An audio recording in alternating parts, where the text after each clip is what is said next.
நம்முடைய கர்த்தர் ராஜரீகம் பண்ணுகிறார். ஹல்லேலூயா. கர்த்தருடைய ஆவியானவர் நம்மோடு கூட பேசுவாராக. ஆமென். இன்னைக்கு ரொம்ப டெக்னாலஜி எல்லாமே அட்வான்ஸ் ஆயிடுச்சு. முதல்ல குழந்தை ஆனா பெண்ணான்னு தெரிஞ்சுக்கிறோம். தெரிஞ்ச உடனே என்ன பண்ண ஆரம்பிச்சிடறோம், பேர் வைக்க ஆரம்பிச்சிடறோம். ஒரு புதுமையான பேரா வேற இருக்கணும்னு ஆசை வரும். இந்த பேர் இதுக்கு முன்னாடி கேள்விப்படாத பேரா இருக்கணும் அப்படிங்கிற மாதிரிலாம் யோசிச்சு பேரெல்லாம் நம்ம செலக்ட் பண்ணுவோம். அடுத்தது அந்த குழந்தை பிறக்கிறதுக்கு முன்னாடியே எல்லாமே ட்ரெஸ் வாங்கி வச்சிருவோம். இப்போ இன்னும் அட்வான்ஸ் ஆகிட்டோம். ஏன்னா போட்டிகள் நிறைந்த உலகம் இல்லையா, அதனால் குழந்தை பிறக்கிறதுக்கு முன்னாடியே ஸ்கூல் அட்மிஷனையும் வாங்கிடுறோம். நல்ல ஸ்கூலில் போடணுமே. நான் படிப்பறிவு இல்லாமல் எவ்வளோதான் கஷ்டப்பட்டாலும் என் பிள்ளைங்க என்ன பண்ணணும், படிக்கணுன்ற ஆசை எல்லாருக்கும் இன்றைக்கி உண்டு. அதனால் அவங்கள எப்படியாச்சும் நான் கஷ்டப்பட்டனாலும் படிக்க வச்சாகணும். 10 ஓவர் டைம் பார்த்தினாலும் நான் படிக்க வச்சிடணும். ஒரு குழந்தை பிறக்குது அப்படின்னா நம்ம செய்கிற காரியங்கள், நம்ம யோசிக்கிற விஷயங்கள் எல்லாமே இப்படி இருக்குது. ஆனால் பரலோகம் ஒரு குழந்தை ஒரு தாயின் கற்பத்தில் உருவாக்குறதுக்கு முன்னாடியே அது யோசிக்கிற விதம் வேறு மாதிரி இருக்குது. அதை தான் பார்க்க போகிறோம். சங்கீதம் 87வது அதிகாரம் 2வது வசனத்திலிருந்து பார்த்தோம்னா, கர்த்தர் யாக்கோபின் வாசஸ்தலங்கள் எல்லாவற்றை பார்க்கிலும் சீயோனின் வாசல்களில் பிரியமாயிருக்கிறார். தேவனுடைய நகரமே, உன்னை குறித்து மகிமையான விசேஷங்கள் வசனிக்கப்படும். என்னை அறிந்தவர்களுக்குள்ளே ராகாபையும் பாபிலோனையும் குறித்து பேசுவேன். இதோ பெலிஸ்தியரிலும் தீரியரிலும் எத்தியோப்பியரிலும் கூட இன்னான் அங்கே பிறந்தான் என்றும், சீயோனை குறித்து இன்னான் இன்னான் அதிலே பிறந்தான் என்றும் சொல்லப்படும். உன்னதமானவர் தாமே அதை ஸ்திரப்படுத்துவார். கர்த்தர் ஜனங்களை பேர் எழுதும் பொழுது இன்னான் அதிலே பிறந்தான் என்று அவர்களை தொகையிடுவார். எங்கள் ஊற்றுகள் எல்லாம் உன்னில் இருக்கிறது என்று பாடுவோரும் ஆடுவோரும் ஏகமாய் சொல்லுவார்கள். ஹல்லேலூயா. கர்த்தர் ஒரு குழந்தையை தாயின் கற்பத்தில் உருவாக்கும் பொழுதே அவன் எப்படி இருப்பான் இந்த பூமியில் அப்படின்னு சொல்லிட்டு அவனை குறித்து ஒரு திட்டத்தோடு தான் குழந்தையவே கற்பத்தில் கொடுக்குது. அவன் எந்த கூட்டத்தில் இருப்பான் அப்படின்னு ஒரு தீர்மானத்தோடு தான் கொடுக்குது. ஹல்லேலூயா. ஆகாருக்கும் ஆபிரகாமும் சேர்ந்து இப்போ ஆகார் கர்ப்பவதி ஆயிட்டா. நாச்சியார் ரொம்ப கஷ்டப்படுத்துறான்னு சொல்லிட்டு ஓடுறா, நாச்சியாரை விட்டு ஓடுகிறாள். வனாந்தரத்தில் ஓடும் பொழுது தேவனுடைய தூதன் அவளை சந்திக்கிறாள். கர்த்தருடைய தூதன் அவகிட்ட, உன்னுடைய கற்பத்தில் இருக்கிற குழந்தை ஒரு துஷ்ட மனுஷனாக இருப்பான். கேட்ட ஆகாருக்கு எப்படி இருக்கும்? இப்போவா இருந்ததுன்னா கருவை கலைச்சிருவாங்க. அவன் இப்போ துன்மார்க்கனாக இருப்பான்னு சொல்கிறாரு கர்த்தர். இவனை பெக்காட்டி என்ன? ஆகார் பாருங்க, தேவனுடைய தூதனுடைய வார்த்தை கேட்டதுக்கு அப்புறமும் அவள் அந்த குழந்தை வேண்டாம் என்று எண்ணவில்லை.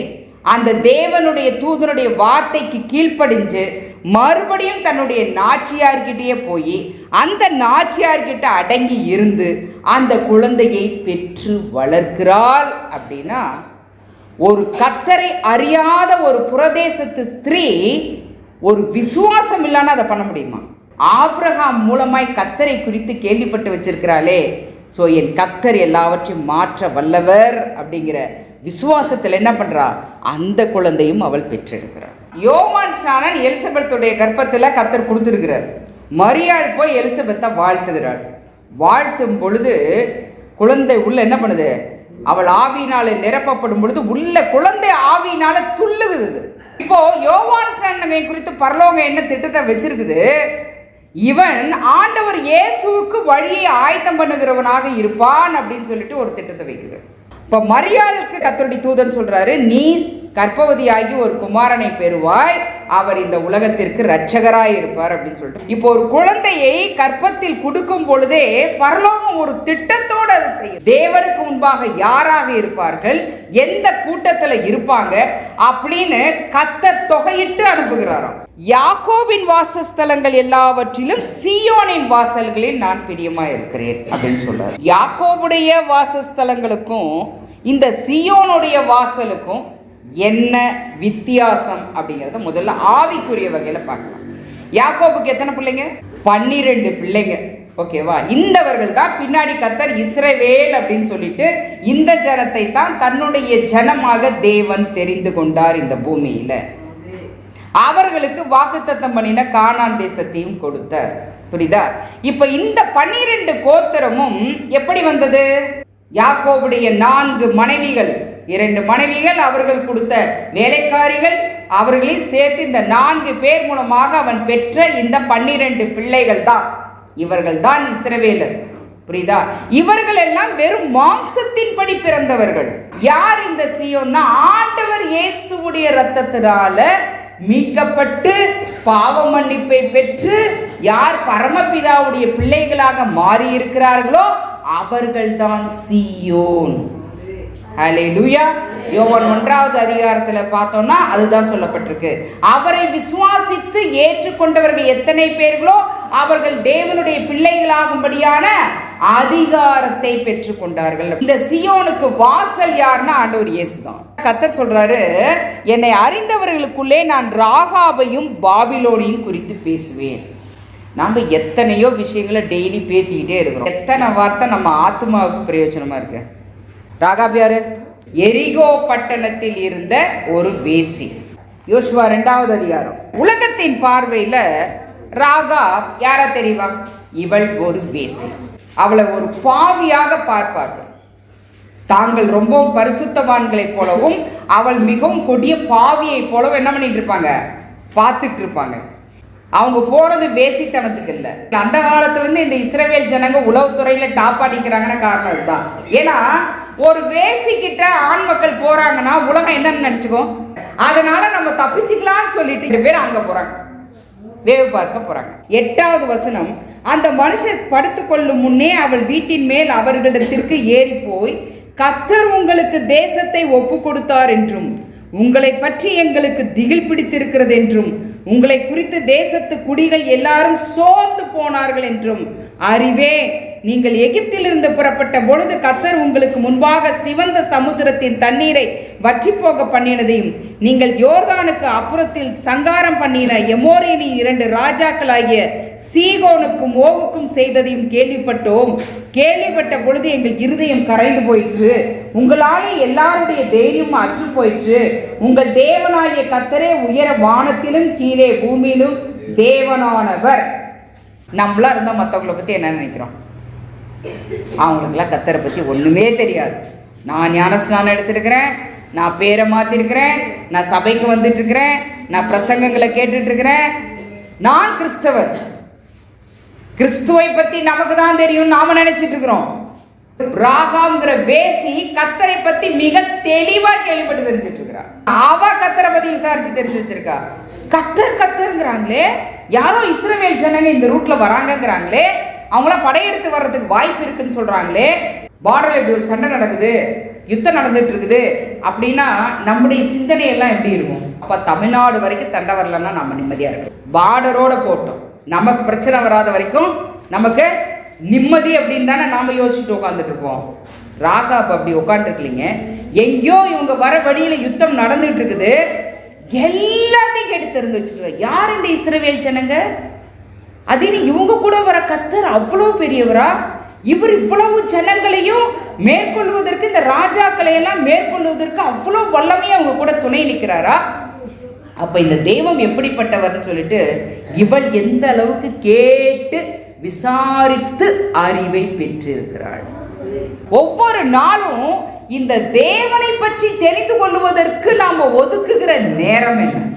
இன்னைக்கு அநேக ஜனங்கள் என்னோட வாழ்க்கையில் ஒரு மாற்றம் இல்லை, வாழ்க்கையில் ஆசீர்வாதம் இல்லை, நான் எத்தனையோ மாதங்களாக வருடங்களாக நான் தேவனிடத்தில் அழுது ஜெபித்து கொண்டிருக்கிறேனே, ஆனாலும் எனக்கு இந்த காரியம் நடக்கலன்னு சொல்லிட்டு மனதிலே தத்தளித்து கொண்டிருக்கிறவர்கள் எவ்வளோ பேர் இருக்கு. அதுக்கு முதற் காரணம் என்ன தெரியுமா? நாம் முதலாவது தேவனை குறித்து விசாரிக்கணும், தேவனை பற்றின அறிவில் வளரணும். வேவு பார்க்க வந்தவங்களுக்கு தங்களுடைய தேவனாகிய கர்த்தரை குறித்து இவ்வளவு விசுவாசம் இருக்கான்னு தெரியல. இவ சொல்றா, உங்கள் தேவன் நிமித்தம் இங்க இருக்கிற ஜனங்களுடைய இருதயம் எல்லாம் கரைந்து போயிற்று, எல்லாரையும் திகில் பிடிச்சிருக்குது அப்படின்னு சொல்லிட்டு இவள் சொல்லுகிறாள். நியாயாதிபதிகளுடைய காலத்தில் பார்த்தோம்னா கர்த்தர் கிதியோனை தன்னுடைய ஜனங்களை ரட்சிக்கும்படியாக தெரிந்து கொள்கிறார். ஒரு தோலை போட்டு இந்த தோளில் தான் பணி இருக்கணும், இந்த தோளில் சுற்றி பணி இருக்கக்கூடாதுங்கிறான். ரைட், அதையும் செய்கிறாரு. அடுத்த நாள் தோலை சுற்றி பணி இருக்கணும், இந்த தோளில் பணி இருக்கக்கூடாதுன்னு சொல்கிறான், அதையும் செய்கிறாரு. ஆனாலும் அவனுக்கு விசுவாசம் வந்த பாடில்லை. இப்போ மீதியானியர் ரெடியாக யுத்தத்துக்கு வந்துட்டாங்க. அவங்க எல்லாம் பாளையம் வந்து இறங்கிட்டாங்க. இவன் இன்னும் யுத்தத்துக்கு ஆட்களை கூட்டிட்டு புறப்படவே இல்லை இஸ்ரவேல் தேசத்திலிருந்து. கர்த்தரும் தள்ளி தள்ளி பார்க்குறாரு, கிளம்புறதுக்கு இவனுக்கு விசுவாசமே வரல. அப்போ கர்த்தர் ஒரு வார்த்தை சொல்றாரு பாருங்க, நியாயாதிபதிகள் 7வது அதிகாரம் 9வது வசனம். அன்று ராத்திரி கர்த்தர் அவனை நோக்கி, நீ எழுது, அந்த சேனை இடத்திற்கு போ, அதை உன் கையில் ஒப்பு கொடுத்தேன். போக பயப்பட்டாயானால் முதல் நீயும் உன் வேலைக்காரனாகிய பூராவும் சேனை இடத்திற்கு போய் அங்கே என்ன பேசுகிறார்கள் என்று கேள். பின்பு சேனை இடத்திற்கு போக உன்னுடைய கைகள் திடப்படும் என்கிறார். இப்போ கர்த்தர் என்ன சொல்றாரு? சர்வ வல்லமை உள்ள தேவன் நான் சொல்லி உனக்கு என்ன வரல? விசுவாசம் வரல. நீ என்ன பண்ண? அந்த புறஜாதியர் இடத்துக்கு போங்கிற. நம்மளை விசுவாசத்துல பலப்படுத்தணும். அதுக்கு ஏதாச்சும் ஒருத்த கர்த்தர் பண்ணி ஆகணும். ஏன்னா அவர் நம்மளை நேசிக்கிறாரு, நம்ம மேல அன்பு வச்சிருக்கிறாரு. நம்ம எவ்வளவு பலவீனங்கள் நம்ம கிட்ட இருந்தாலும், அக்கிரமங்கள் இருந்தாலும், மீறுதல் இருந்தாலும், அவை எல்லாவற்றையும் அவர் திரளான இரக்கங்களும் மன்னிப்புகளும் அவரிடத்துல உண்டு. அவர் திரும்ப திரும்ப நம்ம அவிசுவாசத்தை எல்லாம் மன்னித்து மன்னித்து மறுபடியும் நம்மளை விசுவாசத்துல தூக்கி நிறுத்துவதற்கு எல்லா முயற்சிகளையும் எடுத்துக்கொண்டே இருக்கிற தெய்வமா இருக்கிறார். மீதியானவரோட சேனைக்கு போறான். இப்போ அதுல 2 பேர் பேசிக்கிறாங்க. அந்த 13வது வசனத்துல இருந்து, கிதியோன் வந்தபோது ஒருவன் மற்றொருவனுக்கு ஒரு சொப்பனத்தை சொன்னான். அதாவது, இதோ ஒரு சொப்பனத்தை கண்டேன். சுட்டியிருந்த ஒரு வார்கோதுமை அப்பம் மீதியானின் பாளையத்திலிருந்து உருண்டு வந்தது. அது கூடாரம் மட்டும் வந்தபோது அதை விழத்தள்ளி கவிழ்த்து போட்டது. கூடாரம் விழுந்து கிடந்தது என்றான். அப்பொழுது மற்றவன், இது யோவாசின் குமாரனாகிய கிதியோன் என்னும் இஸ்ரவேலினுடைய பட்டயம் அல்லாமல் வேறல்ல. தேவன் மீதியானரையும் இந்த சேனை அனைத்தையும் அவன் கையிலே ஒப்பு கொடுத்தார் என்றான். கர்த்தரை அறியாத ஜனங்கள் 2 பேர் பேசிக்கிறாங்க. அதுல ஒருத்தனுக்கு ஒரு சொப்பனத்தை கர்த்தர் கொடுக்கிறார். அந்த சொப்பனத்தோட அர்த்தத்தை இன்னொருத்தர் சொல்றான். நம்ம நினைச்சிட்டு இருக்கிறோம் பார்த்தீங்களா, கர்த்தரை அறியாதவர்கள். நம்ம விசுவாசத்தை பூஸ்ட் பண்ண அவங்க கிட்ட கூட்டிட்டு போவார். அவங்க கூட்டம் எப்படி இருந்ததா? அதுக்கு முன்னாடி வசனத்துல பார்த்தோம்னா, மீதியானியரும் அமலேக்கியரும் சகல கிழக்கத்தி புத்திரரும் வெட்டு கிளிகளை போல திரளாய் பள்ளத்தாக்கிலே படுத்து கிடந்தார்கள். அவர்களுடைய ஒட்டங்களுக்கு கணக்கில்லை, கடற்கரை மணலை போல திரளாய் இருந்தது. வீரர்கள் எவ்வளவு திரளாய் இருந்திருப்பாங்க? கணக்கில்லாத அளவுக்கு திரளாய் வந்திருப்பாங்க இல்லையா? இப்ப இவங்க கிளம்பி போறது எத்தனை பேரு? 300 பேர். எதிர்ப்படையில் இருக்கிறவனுக்கு சொப்பனத்தை கொடுத்து, இன்னொருத்தனுக்கு அந்த சொப்பனத்தின் அர்த்தத்தையும் கொடுத்து, அவர்கள் 2 பேரும் பேசும்படியாக செய்து, அதை இவன் கேட்கும்படியாக செஞ்சு, இப்ப இவனை விசுவாசத்தில் பலப்படுத்துகிறார். ஹல்லேலூயா. இத்தனையும் கேட்டதுக்கு அப்புறம் கிதியோன் வாயிலிருந்து ஒரு வார்த்தை வருது பாருங்க. கிதியோன் அந்த சொப்பனத்தையும் அதன் வியார்த்தியையும் கேட்ட பொழுது அவன் பணிந்து கொண்டு இஸ்ரவேல் பாளையத்திற்கு திரும்பி வந்து, எழுந்திருங்கள், கர்த்தர் மீதியாரின் பாளையத்தை உங்கள் கையில் ஒப்பு கொடுத்தார். அப்பயும் அவன் வாழையிலிருந்து ஒரு வார்த்தை வயிறு நம்ம கையில் ஒப்பு கொடுத்தோம். ஹல்லேலூயா. ஆக்சுவலா இஸ்ரவேல் ஜனங்களுக்கு என்ன விசுவாசம் இருந்தது? கர்த்தருடைய கிரியைகளை எல்லாம் கண்ணார கண்ட மக்கள் தான். எத்தனை சூழ்நிலையில கர்த்தருக்கு விரோதமா முறுமுறுத்துட்டு இருக்காங்க. இப்ப ராகாப் சொன்ன வார்த்தை கேட்ட பொழுது அவங்களுக்கு எப்படி இருந்திருக்கும்? உங்களை குறித்த பயம் இந்த ஜனங்களுக்கு எல்லாம் திகில் பிடித்து போயிருக்கிறது. பரலோகம் எந்த பாத்திரத்தையும் தனக்கு மகிமையான பாத்திரமாக உருவேற்படுத்த முடியும். ஹல்லேலூயா. இந்த உலகம் புறக்கணிக்கிற யாரையும், இந்த உலகம் ஆகாதவர்கள் என்று தள்ளுகிற யாரையும், தேவனை அறியாத மக்கள் என்று சொல்லுகிற யாரையும் தேவன் தனக்காக எடுத்து பயன்படுத்த முடியும். ஹல்லேலூயா. கர்த்தரை பத்தி இப்படி நோண்டி நோண்டி துருவி விசாரிச்சு தெரிஞ்சு வச்சுக்கிட்டதுனால கடைசியில் என்னாச்சு? தேவனுடைய பிள்ளைகளுக்கு, ஜனங்களுக்கு தயவு காட்டுறதுனால அவளும் அவளுடைய வம்சத்தாரும் ரட்சிக்கப்பட்டார்கள். மட்டுமல்ல, ஆண்டவர் இயேசுடைய வம்ச வரலாறுல அவருக்கு இவ்வளவு ஒரு பட்டியாயிட்டார். தேவனை அறிகின்ற அறிவு, விசுவாசம், உறுதி, இந்த 3 பெற்று. அடுத்தது பாபிலோன். கர்த்தர் யாரை குறித்து பேசணும்னு சொல்றாரு? பாபிலோனை குறித்து பேசுவோம். வெளிப்படுத்தின விசேஷம் 18வது அதிகாரம் 2வது வசனத்திலையும் பார்த்தோம்னா, மகா பாபிலோன் விழுந்தது அப்படின்னு சொல்லப்பட்டிருக்கு. இந்த நோவாவுடைய பிள்ளைகள் காமுடைய சந்ததியில தான், காமுடைய பிள்ளை ஒருத்தன் கூஷ், அந்த கூஷ் தான் நிம்ரோதுன்னு ஒருத்தன் பிறக்கிறான். இந்த நிம்ரோது தான் இந்த பாபிலோன் பட்டணத்தை எல்லாம் கட்டினது அவன் தான். தன்னுடைய ராஜ்யத்தை இந்த பூமியில கட்டணுங்கிறதுக்காக ஒரு மனிதனை முழுமையாக தனக்காக பிசாசு பயன்படுத்தின பாத்திரம் யாருன்னா நிம்ரோத். தேவன் ஆதாம் ஏவாள் கிட்ட என்ன சொல்றாரு? நீங்கள் பழுகி பெருகி இந்த பூமி முழுவதையும் நிரப்புங்கள் அப்படின்னு. தன்னுடையத்திலிருந்து ஆளுகையை பெற்ற சந்ததி, தன்னுடைய மகிமை பெற்றுக்கொண்ட சந்ததி, தனக்கு கீழ்ப்படுகின்ற சந்ததி, தன்னை விசுவாசிக்கின்ற சந்ததி இந்த பூமி முழுவதும் இருக்கணும், பரம்பி இருக்கணும், திரளாய் இருக்கணும், பழுகி பெருகணும். இதுதான் அவருடைய ஆசை. ஆனா இப்ப பிசாசு என்ன பண்றான்? இந்த நிம்ரோத்தை தனக்காக தேர்ந்தெடுக்கிறான். தேவன் இப்படி ஒரு திட்டம் பண்றாரு. அந்த திட்டத்துக்கு விரோதமாக நான் இவனை பயன்படுத்தி ஒரு திட்டத்தை செயல்படுத்த போறேன் அப்படின்னு சொல்லிட்டு இவன் என்ன பண்றான்? ஒரு பெரிய பாபேல் நகரை கட்டுறாங்க, அந்த கோபுரத்தை கட்டுறாங்க. எல்லாரும் என்ன நினைக்கிறாங்க? நாம எல்லாரும் இங்க ஒரே இடத்துல இருக்கு. கர்த்தர் கடைசியில் என்ன பண்றாரு? எல்லாருடைய பாஷைகளையும் தாறுமாறாக்கி எல்லாத்தையும் சிதறி போக பண்ணினார். அதை பாபேல் கோபுரத்தை கட்டுவதை விட்டுட்டு போனாங்க. அப்ப அந்த பாபிலோனை கட்டினது இவன் தான். பிசாசினால் பயன்படுத்தப்பட்ட பாத்திரம், அவனுடைய ராஜ்யத்தை ஸ்தாபிப்பதற்காக அவனால் பயன்படுத்தப்பட்ட ஒரு பாத்திரம். இந்த பாத்திரத்தை குறித்து ஜனங்க சொல்றாங்க பாருங்க, 9வது வசனம். இவன் கர்த்தருக்கு முன்பாக பலத்த வேட்டைக்காரனாய் இருந்தான், ஆகையால் கர்த்தருக்கு முன்பாக பலத்த வேட்டைக்காரனான நிம்ரோதை போல என்ற வழக்கச் சொல் உண்டாய். இன்றைக்கு அநேக வார்த்தைகளை கேட்கிறோம். இதில் பரிசுத்த ஆவியானவரை கொண்டு வெளிப்படுத்தப்படுகிற சத்தியம் எது? கள்ள தீர்க்கதரிசிகளினால், கள்ள உபதேசிகளினால் கொடுக்கப்படுகின்றது எது அப்படின்றத வித்தியாசப்படுத்தி கூட பார்க்க முடியாத நிலையில் திருச்சபை மக்கள் இருக்கிறார்கள் என்பதுதான் வேதனையான விஷயம். ஏன்னா ஆண்டவர் இயேசு சொல்றாரு, ஓநாய்களுக்குள்ள ஆடுகள் அனுப்புறது போல நான் உங்களை அனுப்புறேன்னு சொல்றாரு. அப்ப திருச்சபை மக்களுக்கு ஓநாய்க்கும் ஆடுக்கும் வித்தியாசம் தெரிஞ்சாதான் கிறிஸ்துவ வாழ்க்கையை வாழ முடியும். இல்லைன்னா ஓநாயோட போய் நாம சேர்ந்துருவோம். ஓநாய்களுக்கு மத்தியில தேவனுடைய சத்தத்தை மட்டுமே கேட்டு நடக்கின்ற ஆடுகளாய் இருக்கும்படியாகத்தான் அந்த பழுதற்ற ஆட்டுக்குட்டியின் ரத்தத்தினால நாம மீட்கப்பட்டிருக்கிறோம். நிம்ரோத் பெரிய பெரிய பட்டணத்தை கட்டின உடனே இவனோடு கர்த்தர் இருக்கிறாருன்னு நினைக்கிறாங்க. பார்த்தீங்களா? இதை காட்டிலும் ஒரு வடிகட்டின முட்டாள்தனம் வேற ஒண்ணும் இல்லை. கூட்டத்தை மட்டுமே பார்த்து, ஆடம்பரங்களை மட்டுமே பார்த்து இவர்கள் தேவனுடையவர்கள் என்று தெரிந்து கொள்ளுகிறார்கள். ரொம்ப ஜாக்கிரதையா இருக்கு. கர்த்தருக்கு முன்பாக நிம்ரோதை போல அப்படிங்கிறாங்க. வித்தியாசப்படுத்தி பார்க்க தெரிந்து கொள்ளணும். ஆண்டவர் சொன்னாரு, நல்ல மரம் நல்ல கனிகளை கொடுக்கும், கெட்ட மரம் கெட்ட கனிகளை கொடுக்கும். கெட்ட மரம் நல்ல கனிகளை கொடுக்காது.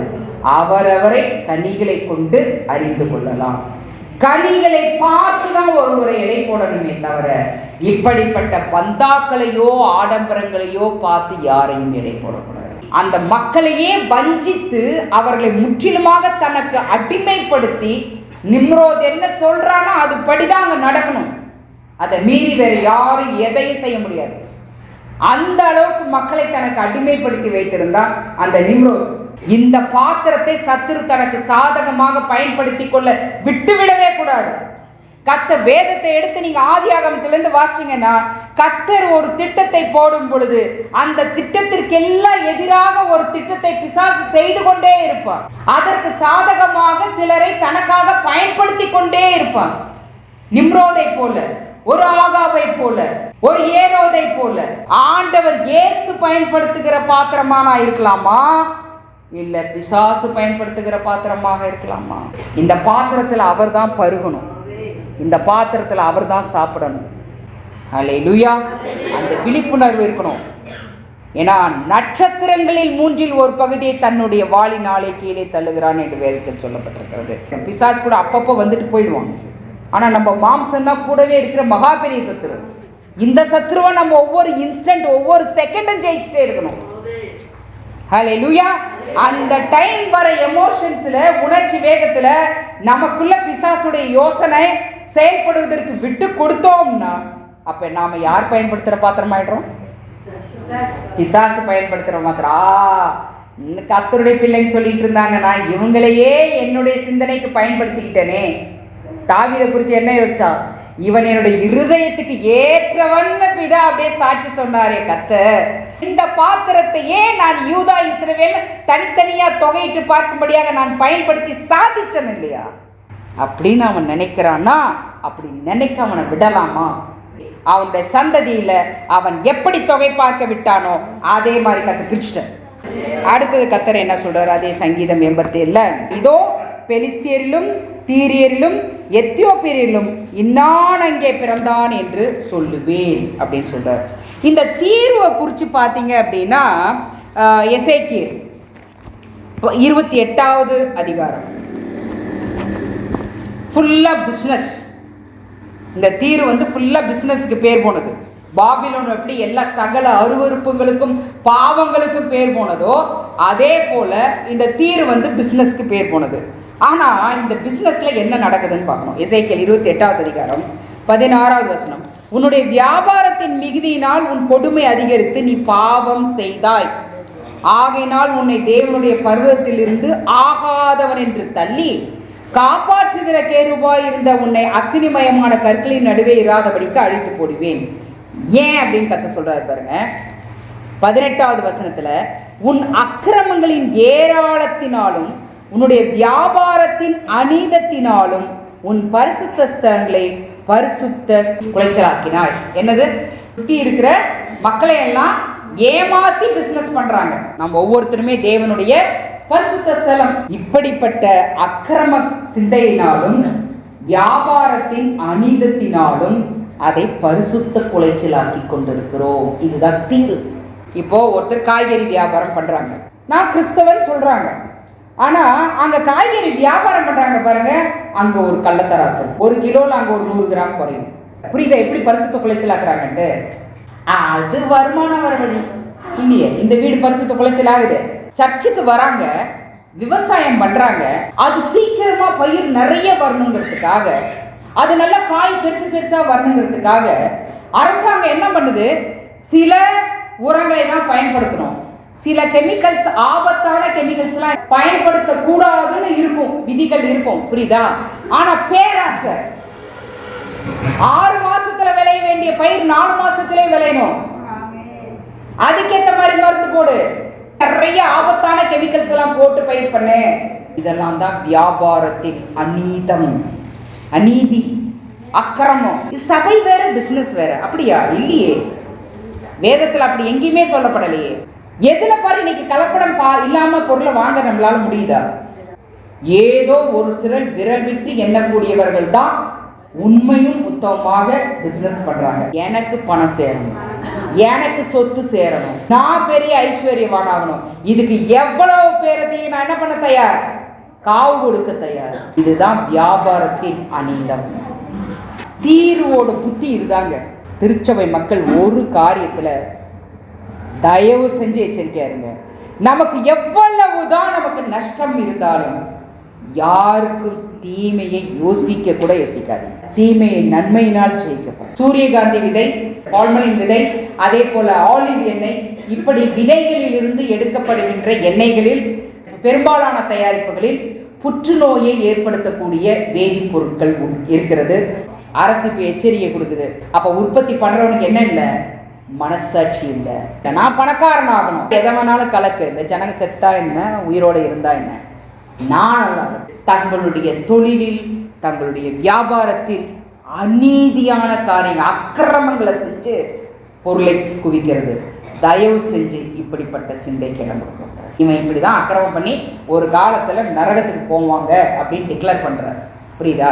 அடுத்தது எத்தியோப்பியா. பொருளாசை தான். எத்தியோப்பியாவில் எது ஃபேமஸ்? ஆதியாகமம் 2வது அதிகாரம்.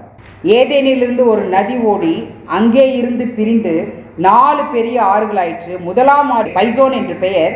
அது ஆவிலா தேசம் முழுவதையும் சுற்றி ஓடும். அவ்விடத்திலே பொன் விளையும். அந்த தேசத்தின் பொன் நல்லது. அவ்விடத்திலே பிதாலாகும் கோமேதக கல்லும் உண்டு. 2ஆம் ஆற்றுக்கு ஈகோன் என்று பெயர். அது எத்தியோப்பியா தேசம் முழுவதையும் சுற்றி ஓடும். ஆனால் இந்த கோமேதக கல்லெல்லாம் விரல் விட்டு எண்ணக்கூடியவர்களிடத்துல தான் இதெல்லாம் இருக்கு. இதெல்லாம் அங்கே என்ன இருந்திருக்கு? அப்போ பலாயிரக்கணக்கான வருஷங்களுக்கு முன்னாடி நிறைய இருந்தது. பொண்ணு விளையும்னா என்னங்க அர்த்தம்? நம்ம இப்போ செடி கொடி மாதிரி அங்கே பொண்ணு இருந்திருக்கு, தங்கம் இருந்திருக்கு. புரியுதா? ஸோ இந்த எத்தியோப்பியா இப்படிப்பட்ட கற்களுக்கு, விலை உயர்ந்த கற்களுக்கு ஃபேமஸ். யோபு 28:19. எத்தியோப்பியாவின் புஷ்ப ராகம் அதற்கு நிகரல்ல, பசும் பொன்னும் அதற்கு நிகரல்ல. எதற்கு நிகரல்ல? 12வது வசனத்தில் சொல்றாரு, ஞானம் கண்டெடுக்கப்படுவது எங்கே, புத்தி விளைகிற இடம். தங்க சுரங்கம் இருக்கு. ஒரு நாள் காலையிலிருந்து சாயந்தரம் வரைக்கும் இந்த சுரங்கத்தோட கேட்டை ஓபன் பண்ணி வைக்கிறோம், உள்ள யார் வேணாலும் வந்து எவ்வளோ வேணாலும் அள்ளிட்டு போகலாம் அப்படின்னு சொல்லிட்டு சொன்னா மக்கள் தொகை பாந்தி அந்த கேட் விட்டு எவ்வளோ இருக்குன்னு நினைக்கிறீங்க?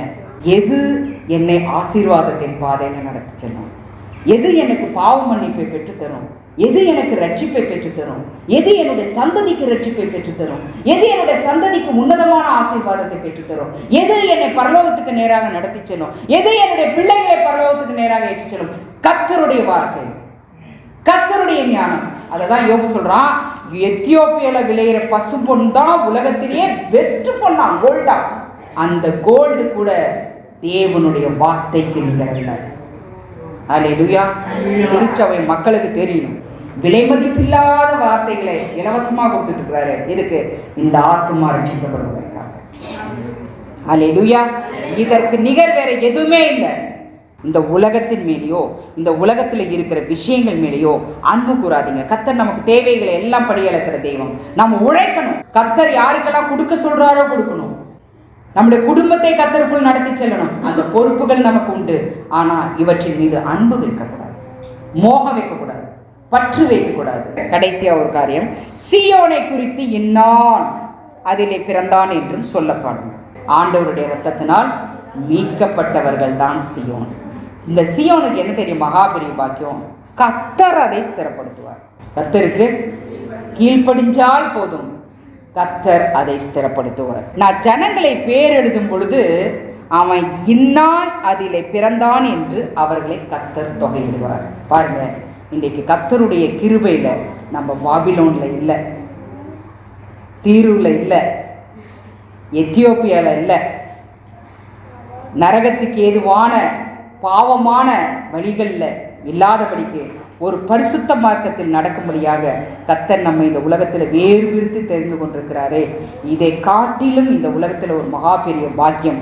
நான் பிறக்கும் பொழுதே நான் சீயோனில் பிறக்கணும்னு கர்த்தர் நினைக்கிறாரே.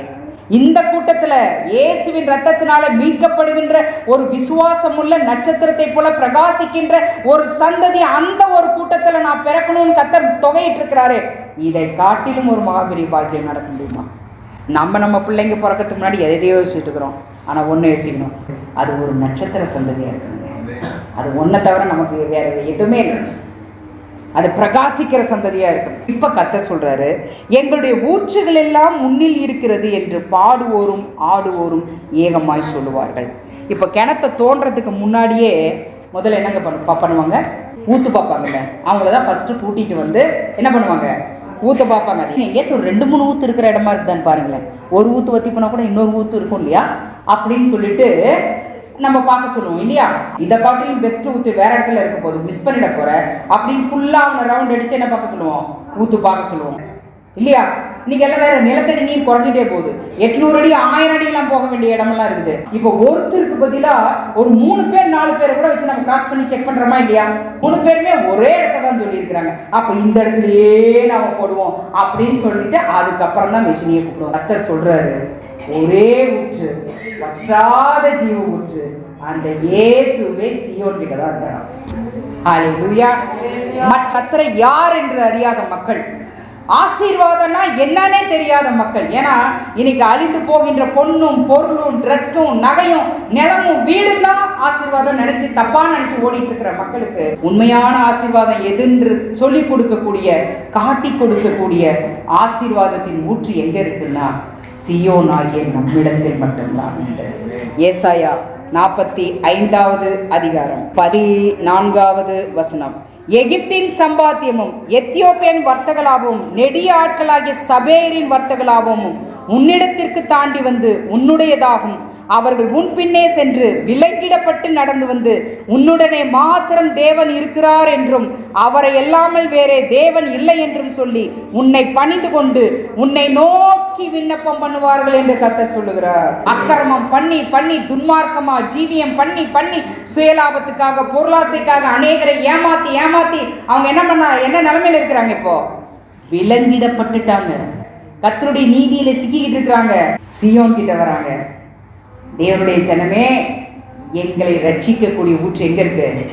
உங்க கிட்ட தான் இருக்கு.